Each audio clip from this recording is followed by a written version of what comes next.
and welcome to GameSack. We've talked about the Neo Geo CD, hell, we've even talked about your stupid Neo Geo X. But now we're going to talk about the real deal, the MVS and the AES. This is the one you guys have been waiting for, the one you've requested the most, so without further ado, let's have Joe talk about the system.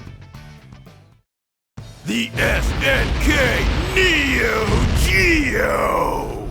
Unleashed unto the world in the fabled year of 1990, the Neo Geo ravaged mankind with its unprecedented arcade power! 330 mega power! Appearing first in the arcades where it was known as the MVS, the Neo Geo allowed operators to swap out game cartridges as a cheap way of changing games in the cabinet. Many cabinets would have multiple slots for games, up to 6 games at a time. The home version, which was originally intended only as a rental system, is known as the AES. Cartridges for this ran $250 or more, but the games, with only a couple of exceptions, were exactly like their arcade counterparts in every way. That's because the Neo Geo is the real deal. You could even buy a memory card to transfer your saves and high scores between the home and arcade versions. Other systems just can't match the power of the Neo Geo. It runs on a 68,000 CPU with a Z80 to help with the sound.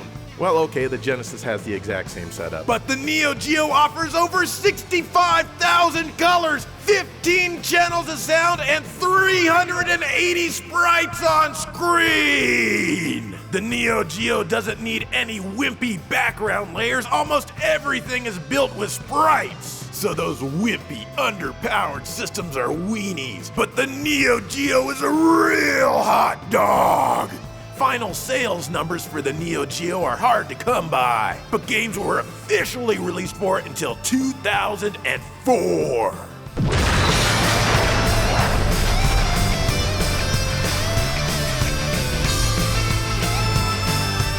Joe, I was highly impressed. This is by far the best one that you've done on any system. I mean, what is up with that? You seem so angry. Are you saying, this is the Neo Geo, are you saying that I should not give the Neo Geo the respect that it deserves? Get back here. This is the Neo Geo, and with that, let's just go to the games. You're going to talk about the first one. Okay.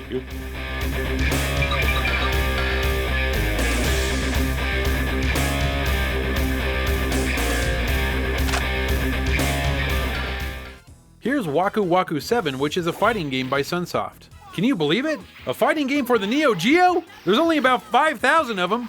Well, at least it's something different than King of Fighters and Art of Fighting and World Heroes and all that. Even with all those other games, it's refreshing to have something that's a little different.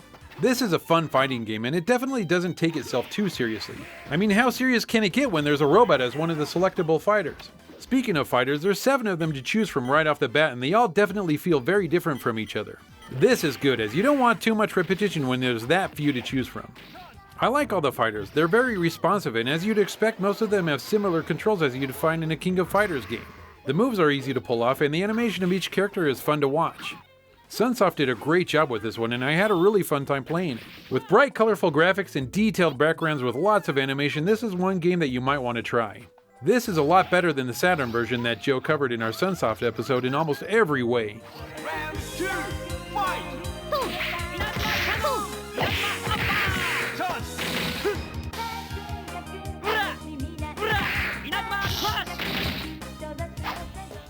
Robo Army is an interesting beat-em-up for the system. It's nice to actually see this genre get a little bit of love, as there's not as much of this kind of goodness as there should be. Well, it appears that Helljeet is about to complete their cyber city with no humans at all. It's up to you to stop them from using human brains to make new robots. This is a pretty darn good beat-em-up. The action is solid and your character controls well. He's got normal attacks with punch and a jump kick. He also has special powers that he can use when the battle becomes too tight. As with all games like this, your special power is tied to a meter that'll drain a little each time you use it. Don't worry though, because you can collect icons which will give you more special powers. The only thing that I didn't really like is that your robot doesn't have a ground attack. The only time he bends down is to pick up a weapon that's on the ground. And another thing, why are they wearing clothes? Do half humans and half robots feel shame? Hey, if I was a half and half like these guys, I wouldn't wear clothes, there's no need. Hell, I'm not wearing anything right now. What are you staring at, Joe? Another strange thing is that you can get a vehicle in this game, but it doesn't have a gun. To kill your enemies, you just run into them. This is stupid, and I'd rather have a gun on my vehicle. All in all, this is a fun game with a good soundtrack, and you even get to fight the gorilla boss from Strider here, so that's cool. I like how he deflates when he's defeated. Play this game if you can.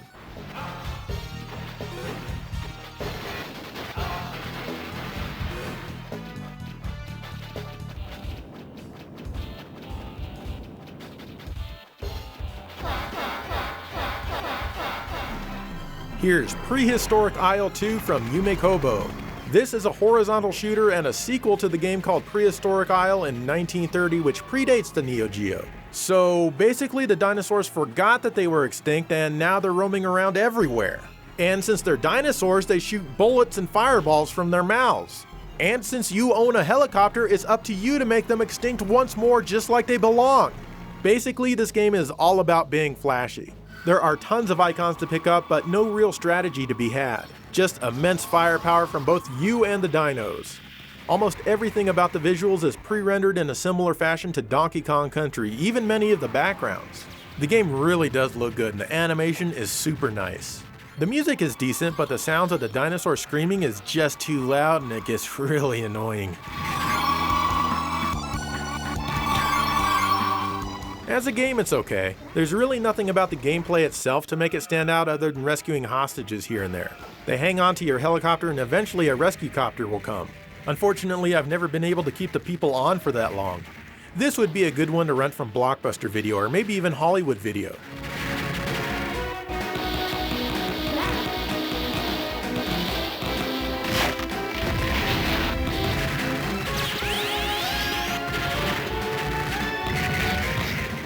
Street Slam is a kick-ass basketball game from Data East. This one is known as Street Hoop in Europe and Dunk Dream in Japan. Anyway, this is a very arcadey title, and that right there means it's much more tolerable than most sports games.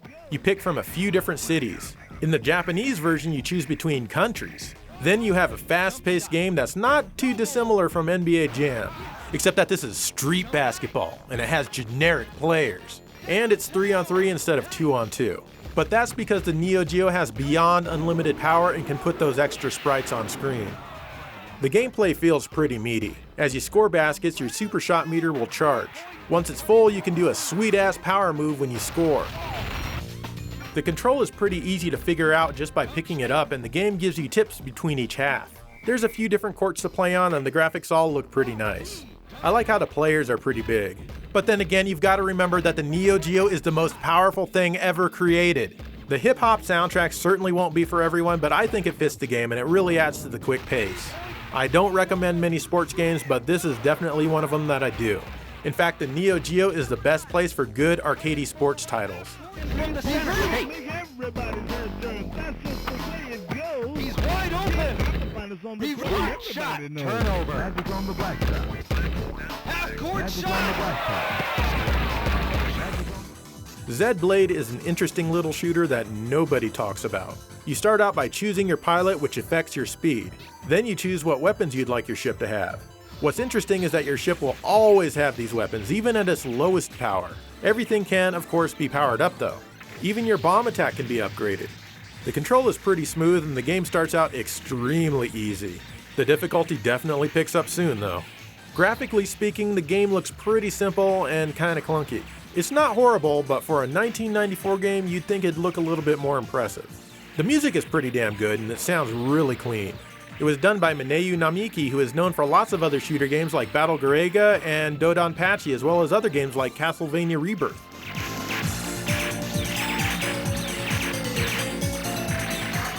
Not all of it is my cup of tea, but I feel that it's the selling point for this game. This one's definitely worth popping a quarter into.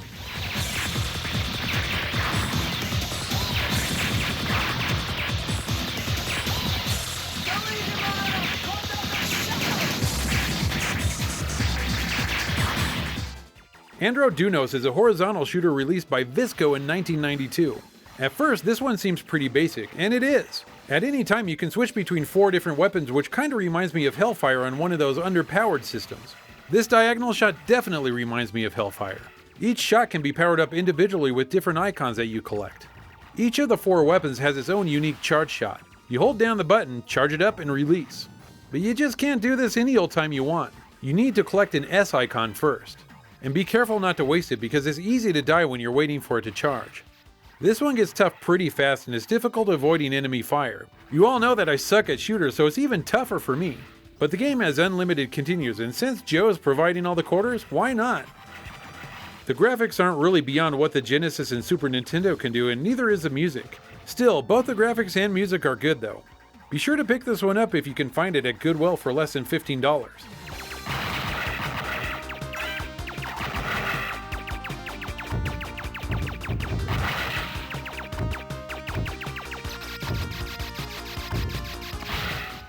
Here's Blazing Star, which is also a horizontal shooter.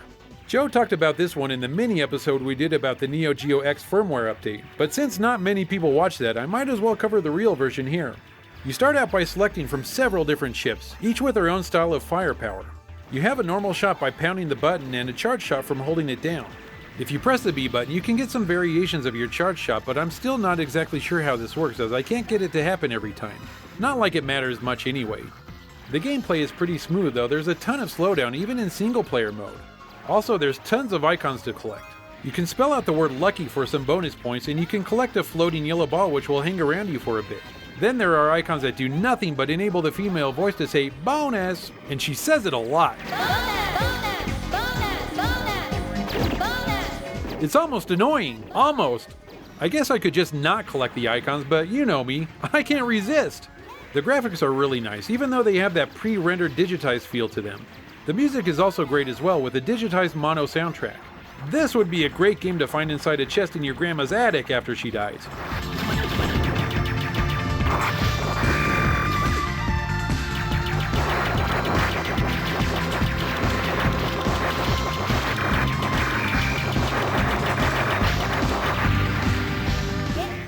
Eightman was one of the earlier games on the system. This is a side-scrolling platformer. Well, I guess it's not really a platformer, but it's not really a beat-em-up either. You walk around killing enemies, which are usually pretty quick to die, even the ones that take a bunch of hits. You have a few different attacks you can do besides your normal punch. If you press punch and jump at the same time, you can do a powerful spin kick. You also have a limited number of bouncy bombs that you can release by pressing the button which has the letter C next to it. Finally, you can collect an 8 icon which will turn your normal shot into the bomb shot each time you press it for a limited time. Each stage has 3 areas before you fight the boss. One of these areas is usually a fast running stage. I like these the least, but I guess they help it from becoming too repetitive. The control is good, but it's easy to get hit as is the case with most arcade games. The graphics range from fairly decent to fairly mediocre. I found myself enjoying some of the music in here, but not immensely. This is a good game to play if you're in the mood for a boring superhero.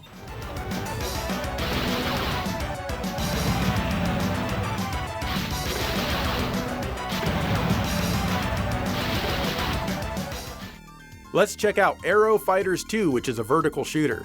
Since I talked about the Super Nintendo and the arcade original, it's only fitting that I cover the Neo Geo sequels. You can choose from many different characters, and of course you're going to want to choose the Dolphin because what the hell?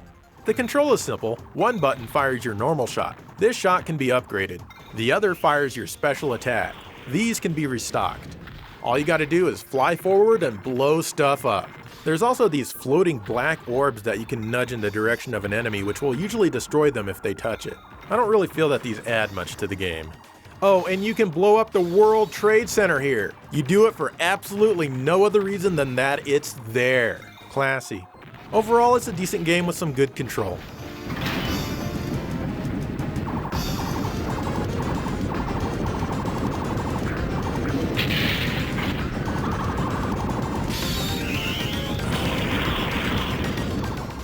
The very next year, Aero Fighters 3 was released. This one has a few changes. Firstly, the game feels a bit more ambitious in the graphics and music department. I don't really care for the new music, but the sound quality of it is pretty good. Also, now you have a charge shot that you can fire off by holding down the shot button. And the floating black orbs are now gone. Other than that, it's pretty standard fare. You still have a wide selection of pilots, so their planes have changed since the last game. Overall, I think I like Part 2 a little bit better than this one.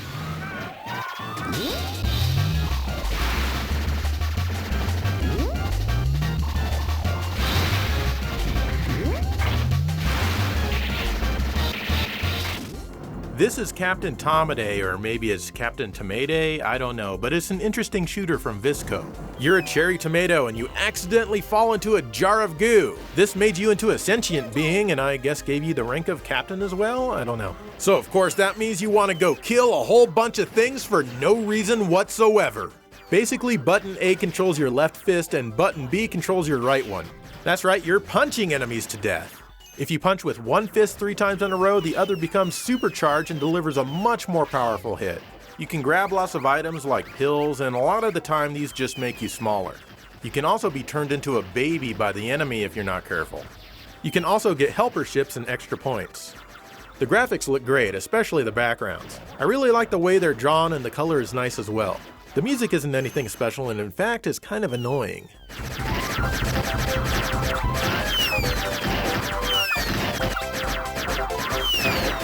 This game also has a hard time running smoothly.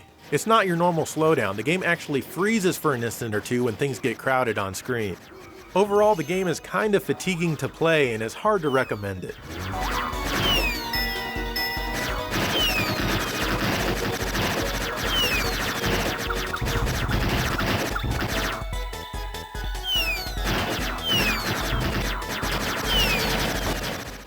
Shock Troopers is an overhead run and gun game developed by Saris.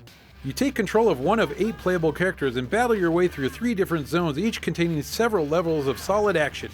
There's a couple of ways to start the game. Lone Wolf lets you control one character throughout the whole game. If you pick Team Battle, you can choose multiple different fighters.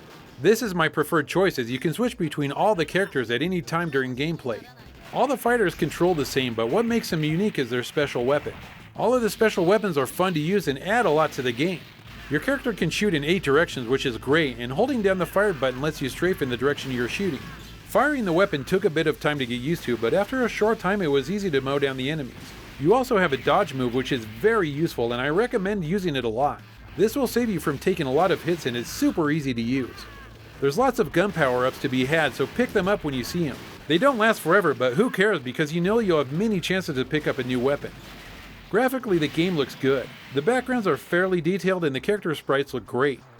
There's a fair amount of scaling here with enemies jumping into the action from all over the screen and it's a nice effect. The music isn't bad either and it's worthy of this fun title. Play this game, you'll have a great time.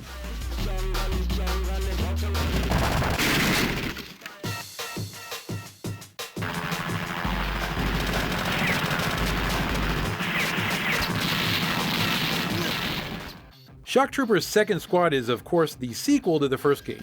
A lot of things have changed this time around, and I can't say that they were changed for the better. Firstly, you'll notice that the graphic style is different and now uses pre-rendered graphics like Donkey Kong Country. I don't like this and I wish they would have stayed with the original hand-drawn style. Another thing that I don't like is that they reduced the number of playable characters from 8 to 4 and eliminated the team battle mode. Usually a sequel adds more to the game instead of taking things away like they did with this entry. Anyway, the game plays the same as the original in that you hold down the shot to strafe in any direction you're facing. You still have an evade button which works pretty well. Sadly, there are a lot fewer types of weapons you can pick up. You still have secondary weapons and that's nice, and you can even ride in a vehicle which is great. One more change that I don't like is the sound that the enemies make when they die. They should have kept the original samples as they are much better than and oh. Lastly, the game has quite a bit of noticeable slowdown in places. Despite all these flaws, the game is still somewhat entertaining, but if you have the ability, play the first game instead.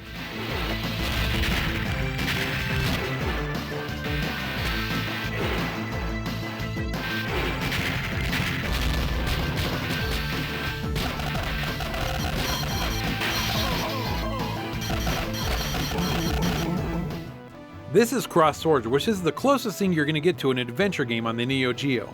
Joe played the sequel in our episode about the Neo Geo CD, so I'll cover the original here. There's not a ton of backstory here, but evil creatures are attacking the kingdom and it's up to you to defeat them. The action takes place in a third-person perspective very similar to the original Punch-Out arcade machine. You can see right through your character's wireframe. As enemies jump towards you, you'll be able to attack them. You have your standard sword slashes and you also have special moves with the B button as long as you have some of them in stock. If you press both A and B at the same time, you'll do a special attack, but that'll drain your life bar. You can block attacks by pressing up or down, depending on if it's a high or low attack. I found this a bit troublesome as it's hard to know which way you're going to be attacked. Sometimes you can call a merchant to upgrade your weapons and buy food if you can afford any of it. You use the gold you collect from defeated enemies. The game is really fun other than the difficulty in blocking a lot of the attacks. The action feels pretty damn good. There's a lot of text in here for a Neo Geo game. The graphics are really good for such an early game and I like the bold colors. The music's good as well, but it rarely changes so it can get old kind of fast. Check this one out.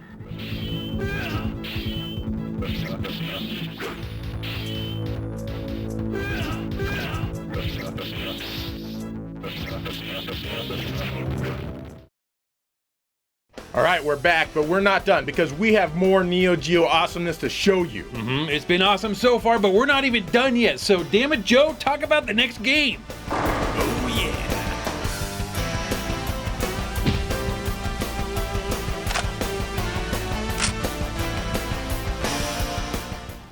Let's take a super quick look at some of the fighting game series we've covered in other Neo Geo episodes like Fatal Fury. This one was directed by Takashi Nishiyama, who was the director of the original Street Fighter for Capcom. While it simply didn't have the grace that Street Fighter 2 did in my opinion, the series is still quite interesting. In fact, I used to hate this game, but nowadays I'm finding myself enjoying it quite a lot. It has multiple planes so you can jump towards the screen or away from it depending on where you are to escape or attack. Some people like this, others don't. I'm not the biggest fan of it, but it doesn't bother me as much as it used to. This game is still great fun if you like the earlier fighting games.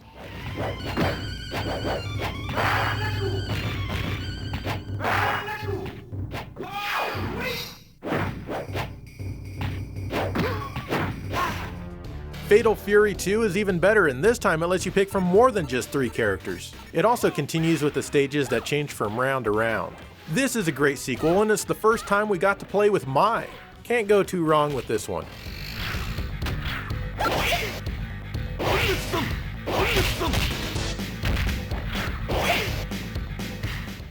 This series went on and eventually evolved into Real Bout. This is Real Bout Fatal Fury Special here. Damn, I love this game.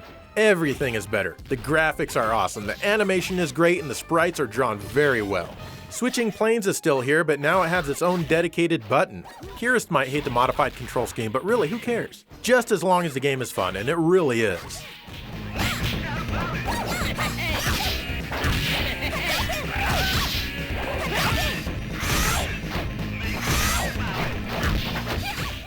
The King of Fighters is the longest running series of fighting games on the system. This series is definitely one of my favorites. It uses characters from Fatal Fury, Art of Fighting, and other SNK properties. In the first game you could only pick from pre-assembled teams, but soon you got to make your own team which kicks ass. You have to defeat all 3 of your opponents in each match before they defeat all 3 of yours. In King of Fighters 2003, they finally got around to letting you switch between the characters on the fly. And yes, I like playing as Mai. I wonder why. I just can't recommend this series enough, and for the most part, they just kept getting better and better.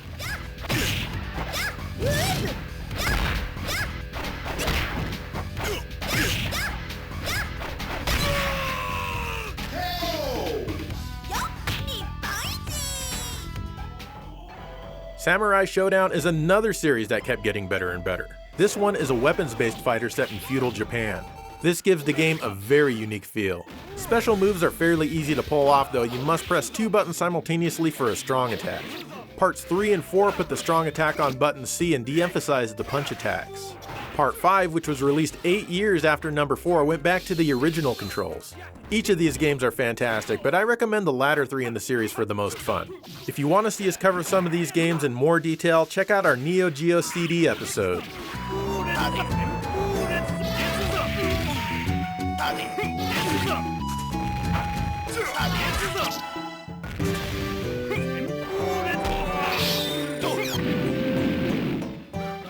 Now let's take a look at one of the best fighters on the system, Garo, Mark of the Wolves.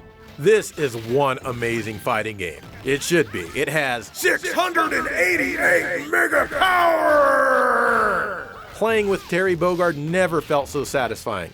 I mean, well, yeah. This one offers up the top system. Basically, when your life bar is in a certain area, your attacks are stronger, you can recover some life, and you can pull off special moves. You get to decide where this small section of your life meter goes when you choose your character. If you block at the very last second, you can also gain some life back. The gameplay feels awesome and everything is very fluid. Even playing as this little Strider looking kid is crazy fun, and I know absolutely none of his moves, but learning them just adds to the excitement in the game. It's weird because sometimes it seems like I can feel the hits in this game, and my Neo Geo joystick doesn't even have the Mad Catz rumble pack attached. Maybe it's just how into the game I am when I play, and I get into it. The graphics are excellent, which should be obvious to you by this point. The animation is even better, and it doesn't interfere with pulling off the moves. The music is pretty good as well, keeping the tension high. And yes, even the sound effects are good. I strongly recommend this game and you should get it, but if your lottery winnings haven't come in this month, then you can get it on the Dreamcast where it's called Fatal Fury Mark of the Wolves. It's also on the PS2 in Japan.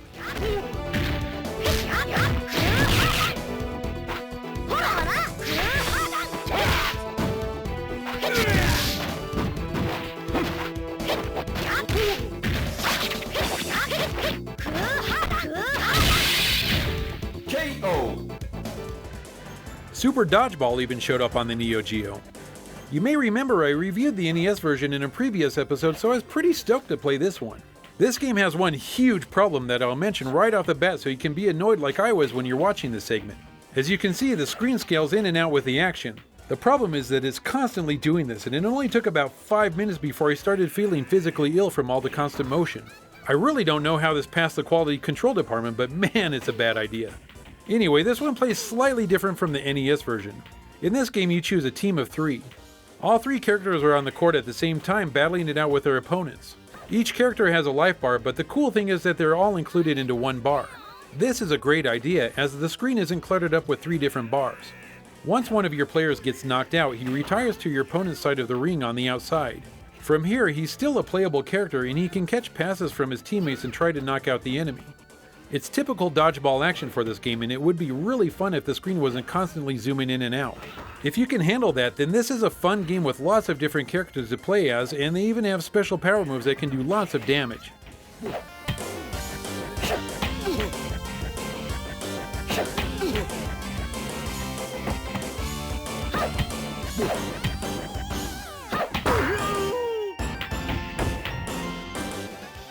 Neo Turf Masters is a fantastic golf game. Oh, how I love this one and would love to get my hands on a copy, but damn is it expensive. I'll be sure to have Joe leave me this in his will, just in case he dies like really soon or something. Oh no! This is a true arcade golf game, which means there's not a lot of variance to worry about when you're setting up your shot. It truly is a pick up and play kind of game, and even your grandma would find it easy to get into. In all reality, a full round of 18 holes can be completed in about 30 minutes. Personally, I like this as you can play a lot of it in short spurts of time. As you turn the game on, you can choose from one of 6 golfers, each with different abilities. Most of them are fairly enjoyable, and I was able to get the hang of playing with all of them except for the technician. There's something about this guy that I just can't connect with. Anyway, after you pick your golfer, you can choose from one of the 4 amazing courses to play. All of the courses are beautiful, and each one has 1 or 2 standout holes that are really just stunning to look at and even more fun to play. Being an arcade game, you start out with only being able to play 3 holes. Depending on how well you play, your game will go on or it'll end very quickly. For example, if you get a birdie or better, you'll earn more holes to play. A par will use 1 of your allotted holes, and you won't gain any more. Anything worse than a par and you can forget it, as the game will actually subtract the amount of holes you can play. This must have been a real bitch in the arcades having to dump quarters into the machine. But in reality, it's a great idea and makes you want to try harder and get a birdie or better on each hole so you can see more of the course. With great graphics, control, and an amazing soundtrack, this is one bright star in the Neo Geo library. Player 1, second shot.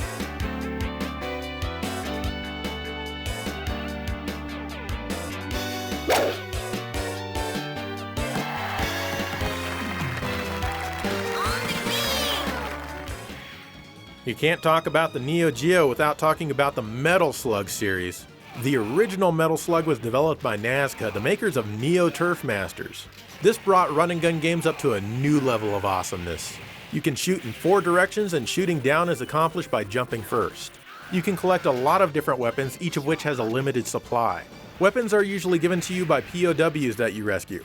All the POWs look exactly the same. I guess the enemy really has a fetish for scraggly yellow-haired guys. Whatever floats your boat, man. Each weapon is also awesome in their own way. You even have a limited number of grenades that you can toss. And of course there's the Metal Slug itself, which is a huge tank that you crawl into, which can not only dish out powerful attacks, it can take a ton of damage as well. There's also random things to collect like frogs or fish or other bizarre things for points.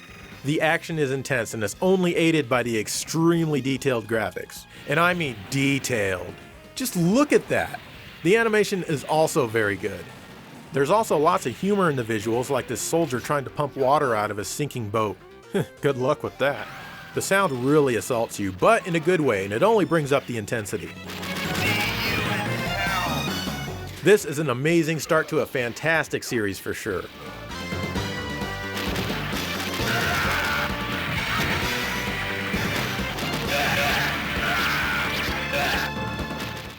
Of course, that was followed up with Metal Slug 2. It's mostly more of the same, but with more. For one, now you can select from 4 characters to play as. You can also ride some new vehicles like this jumping robot thing, a cool airplane with missiles, and even a crazy-ass camel. You can also be turned into a mummy if they breathe on you. You move more slowly and your attacks are weaker this way. This usually lasts until you die or until you get the antidote, but if you wait long enough, it can wear off. If you eat too much food, you can also become fat. Even your bullets become fat, which only makes this game more awesome. The graphics are still crazy good. Unfortunately, there's a ton of slowdown with this one. It can get really slow. Wow, I am not sure what happened to cause this.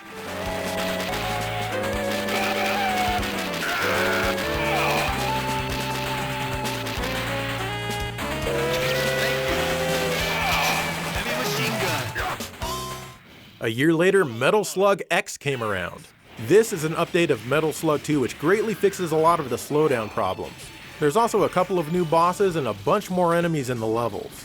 This one seems to take a bit too much pleasure into turning you into a zombie in Stage 2. Most of the levels are simple palette swaps of the way they looked in Part 2. There's not a ton of new stuff here, but it is preferable to playing the second one.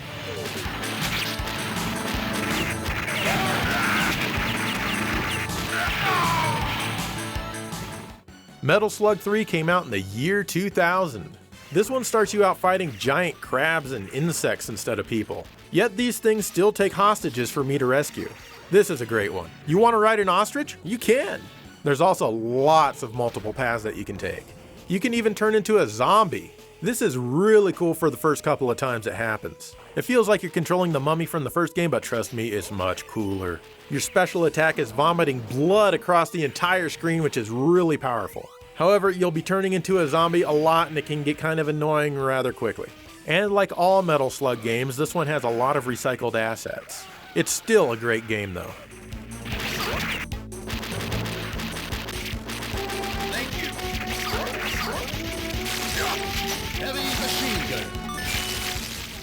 Metal Slug 4 came out in 2002.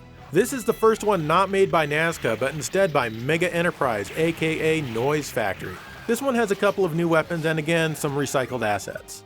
The music in this one is mono and streamed as one giant sample per stage. This allows the use of real instruments like electric guitars and what have you. Heavy machine gun.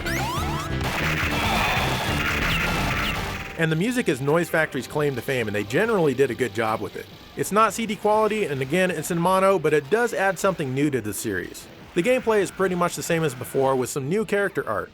Despite having mostly new developers, this one is still a great game.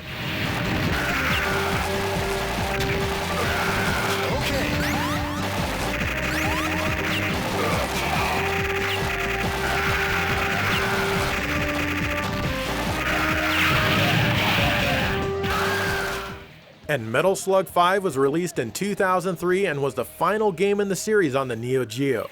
Well, they went out with a bang because this one is pretty awesome. But then again, all the Neo Geo Metal Slugs are awesome, so that goes without saying. Now you can perform a sliding attack, which I've got to admit feels kind of weird for a Metal Slug game, but it can actually be useful here and there. There's also this thing that you can ride, which is pretty awesome. I'm not sure why anyone would ever build something like this, but hey, I'm not going to complain because I like killing people and things. As always, the graphics kick tons of ass, but I think that some of the new assets don't really blend in very well, like this boss here. It just doesn't look as super detailed as the rest of the game. The music was done in the same way as Part 4, and it's still awesome, though I think I might like Part 4's music more. You need to make sure you have at least one of the metal slugs if you have a Neo Geo.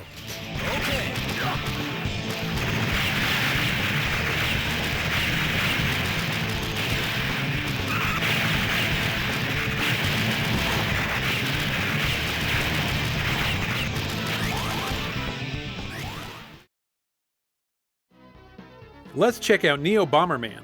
If you've played Bomberman on any other system except for the 360, then you know what this game is about. Run around and lay down bombs to blow up and clear the screen of enemies. Of course, you can also blow up obstacles blocking your path, and sometimes a power-up will be revealed. But be careful not to get yourself cornered, or you'll blow yourself up in the process.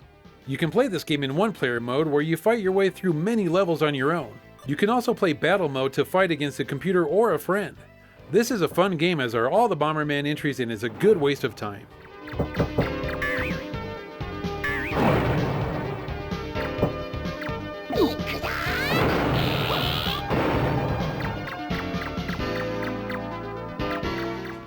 Panic Bomber takes the characters from the Bomberman franchise and puts them into a puzzle game. This one plays fairly similar to the Puyo Puyo series, where you have to match the colored Bomberman heads. Matching enough of them will make them disappear. If you're quick enough, you can set them up for a chain reaction. Also, every now and again a bomb will fall. Place it on the field and wait for the big red bomb to fall. This red one will blow up anything around it, and it will cause a chain reaction among other bombs that are lined up on the playfield. Unfortunately, the colors here don't link the same way as they do in proper Puyo Puyo games, and that makes this one much more difficult. See these? These should link, but they don't. Overall, this is a decent game, but I'd rather play Puyo Puyo.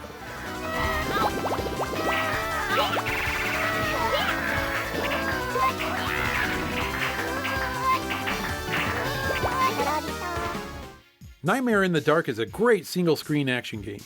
All you have to do is run around and toss flames at your enemies. Keep it up and they'll eventually become a ball of fire. You can take this ball and throw it at other enemies to destroy them, as it finally makes its way to the bottom of the stage.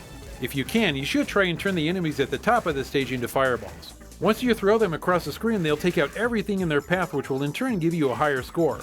After a few stages, you'll fight a boss. The bosses are big and look great. They're not difficult battles, but they're still fun to fight.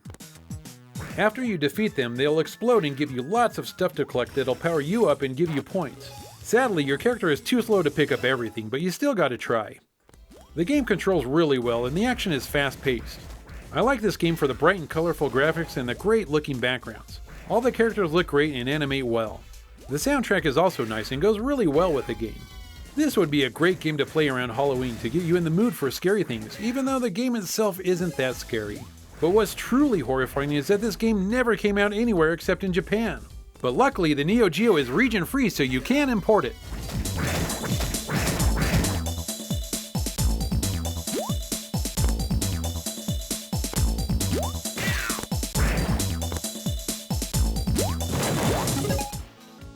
Zupapa is another single-screen action game.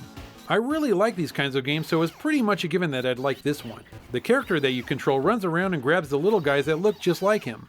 He can take these guys and throw them at his enemies. These little ones don't kill the enemies, but they do stun them by beating them up. This gives you time to come over and finish the job. You don't have to do anything but walk into them and they explode. An exploding enemy is great because it'll take out any enemies that are close by, and the more of your little guys that are on the enemy, the bigger the blast radius. So do your best to always collect those little guys when they're just hanging out waiting for you. After you beat each stage in a world, you get taken to a boss fight, and these are really fun, but they're not too challenging. When you first start the game, you can choose a world to conquer.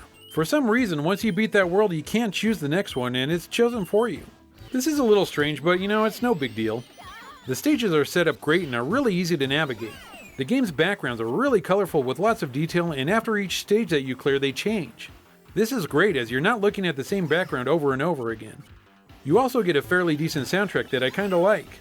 If you happen to be in an arcade, be sure to check out the Neo Geo cabinets for this one. You might just get lucky and this game will be there for you to play. Just kidding, it's gonna have World Heroes in it instead.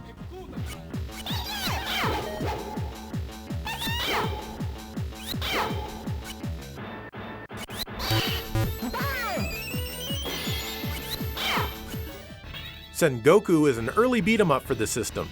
You're just some righteous dude fighting evil Japanese demons in the post-apocalyptic city. Quite often you'll be sucked up into Japanese demon heaven to kick some ass there. Sometimes the souls of the dead warriors will offer to help you out in your quest. You can change into any of these souls that you've acquired at any time.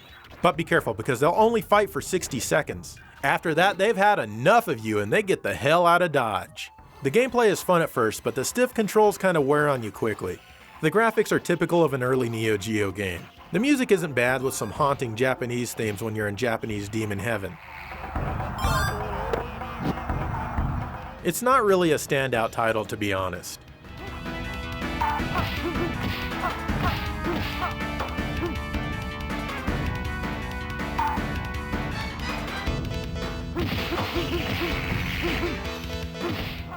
I don't have access to Sengoku 2, but let's see if Sengoku 3 from Noise Factory is any better. This one is more of a weapons-based beat 'em up, but you can still punch and jump too. And yeah, this one is definitely a lot better. In fact, it has pretty much nothing to do with the original game, so I'm not even sure why it's part of the Sengoku franchise. You start out by choosing one of 4 characters to play as. Damn, my dude looks like Strider. You can attack with your weapon, punch, jump, and also throw weapons you collect like stars or bombs.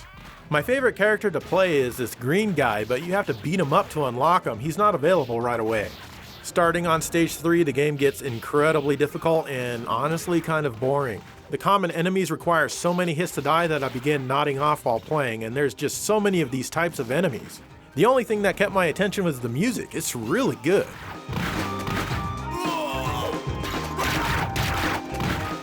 But like other Noise Factory games, it's in mono. They love mono. The graphics are also really good with nice, colorful backgrounds.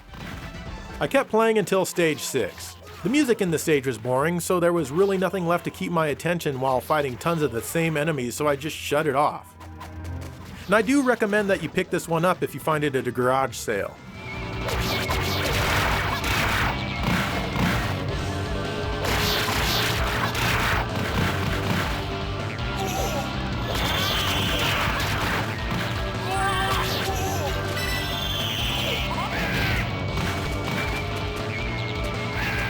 And that's the Neo Geo AES and MVS for you. Dave, what do you think of the Neo Geo? I wish I had a lot more money, Joe, because I would be buying all that stuff up like crazy. Well, why don't you just get a better job so you can afford the pinnacle of gaming? Because I'm just not that awesome, I guess. I don't know. You are not awesome. You're playing these weenie systems like the Super Nintendo. The weenie system, yeah, exactly. Anyways, what do you guys think about the Neo Geo AES and MVS? Do you own one? Do you like all the games for it? Do you wish you had one? Yeah, let us know, and in the meantime, thank you for watching GameSack. I'll give you a weenie system.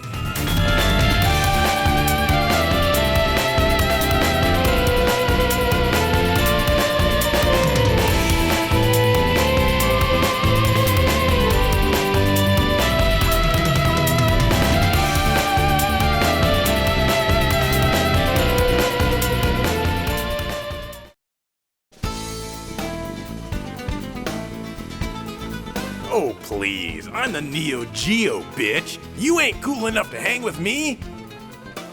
Go on, get out.